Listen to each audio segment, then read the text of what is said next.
सुभाष चंद्र बोस। तो आज हम जानेंगे कि सुभाष चंद्र बोस कौन थे और कहाँ पर उनका जन्म हुआ, उन्होंने क्या क्या काम किए। तो आज हम सुभाष चंद्र बोस के बारे में जानेंगे। Do click subscribe button. Press bell icon. Subhash Chandra Bose आज देश में नेताजी के नाम से प्रसिद्ध हैं। नेताजी का जन्म 23 जनवरी 1897 को बंगाल की भूमि कटक में हुआ। इनके पिता बाबू जानकी प्रसाद बोस ने इन्हें प्रोटेस्टेंट यूरोपियन स्कूल में पढ़ने भेजा। 8 भाइयों और 6 बहनों वाले सुभाष चंद्र के भाग्य में क्या है, इसे तब कौन जानता था। यानी कि तब कौन जानता था कि उन्होंने क्या करना है, क्या लिखा है उनकी किस्मत में। सन 1909 ईस्वी में सुभाष चंद्र कटक के एक कॉलेजिएट स्कूल में दाखिल हुए। वहां उन पर प्रधानाध्यापक वेनी माधव दास का बहुत प्रभाव पड़ा और किशोरावस्था में सन 1913 में उन्होंने प्रवेशिका की परीक्षा उत्तीर्ण कर ली। उसके बाद कलकत्ता के प्रेसिडेंसी कॉलेज में FA में पढ़ने लगे। वहां पर प्रिंसिपल ऑर्डन महोदय के द्वारा भारत विरोधी शब्द कहने पर सुभाष चंद्र बिगड़ गया और उन्हें कॉलेज से निकाल दिया गया। यानी कि वो अपने देश के प्रति कुछ सुन नहीं सकते थे।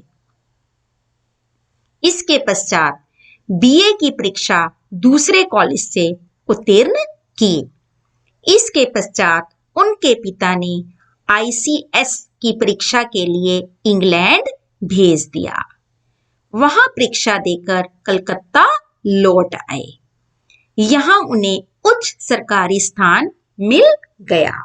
लेकिन सुभाष चंद्र की जी देशभक्ति के रंग में रंग चुके थे और 1921 ईस्वी में महात्मा गांधी के असहयोग आंदोलन में कूद पड़े और सरकारी पद से त्याग पत्र देकर देशभक्तों की टोली में आ गए। यानी कि देशभक्त बन गए।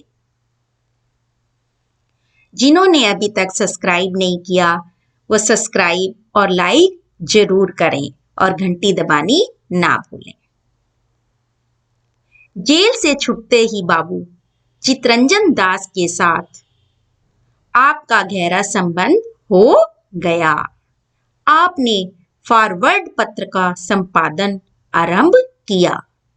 देशभक्ति के कारण कलकत्ता कॉरपोरेशन के मेयर चुने गए। 1922 में महाराष्ट्र कांग्रेस अधिवेशन से कांग्रेस के मंत्री चुने गए और बाद में मुख्य सभापति भी बने। 1939 में कांग्रेस के प्रधान बने। यानी कि वो समय समय पर उपाधियां लेते गए। 22 फरवरी 1938 को आपने कानपुर के परेड मैदान में कहा कि हमें अंग्रेजों को भारत से बाहर निकालना है, हमें आजादी लेनी है। सुभाष चंद्र के उग्रता भरे भाषण सुनकर अंग्रेजों ने उन्हें घर में ही नजरबंद कर दिया, क्योंकि जेल में उनका स्वास्थ्य खराब हो गया था।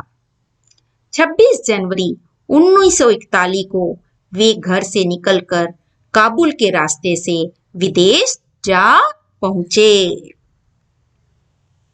वहां जाकर हिटलर से मिले। वहां से जापान गए और रास बिहारी बोस से मिले। जापान में रहकर आजाद हिंद सेना का गठन किया। उनका नाम फेमस है ना, आजाद हिंद के नाम से। तो उन्होंने उस वाली सेना का गठन किया और अंग्रेजों के विरोध में लड़ना आरंभ किया। देश के वीरों को ललकारती आवाज में कहा कि तुम मुझे खून दो और मैं तुम्हें आजादी दूंगा। नेताजी ने सिंगापुर में पहली भारतीय राष्ट्रीय सरकार की स्थापना की और देश की ओर बढ़ने लगे, यानी कि अपने देश की ओर आने लगे। तभी एक दिन जापान रेडियो से सुना गया कि 6 फरवरी 1942 को सुभाष बाबू तहकू स्थान हवाई दुर्घटना में मारे गए। देश शोक में डूब गया, परंतु प्रसन्न भी हुआ कि वह अंग्रेजों के हाथ नहीं पड़े। सुभाष चंद्र जी की मृत्यु को लेकर आज भी संशय बना हुआ है, क्योंकि जापानी जहाज में उनकी मृत्यु की घटना को भारतीय जनता सच नहीं मानती है। देश स्वतंत्र हुआ, परंतु सुभाष बाबू की याद आज भी ताजा है। देश का मन सुभाष बाबू की मृत्यु को मानने को तैयार नहीं, परंतु कुछ भी हो, सुभाष बाबू जनता के हृदय में नेताजी के नाम से अंकित हैं। सन 1973 में श्रीमती आशा सान ने बोस जी के संबंध में एक डायरी प्रकाशित की थी। भारत की जनता अनिश्चित काल तक सुभाष चंद्र को श्रद्धा से स्मरण करती रहेगी। वे भारतीय इतिहास के गौरव पुरुष बने रहेंगे। धन्यवाद।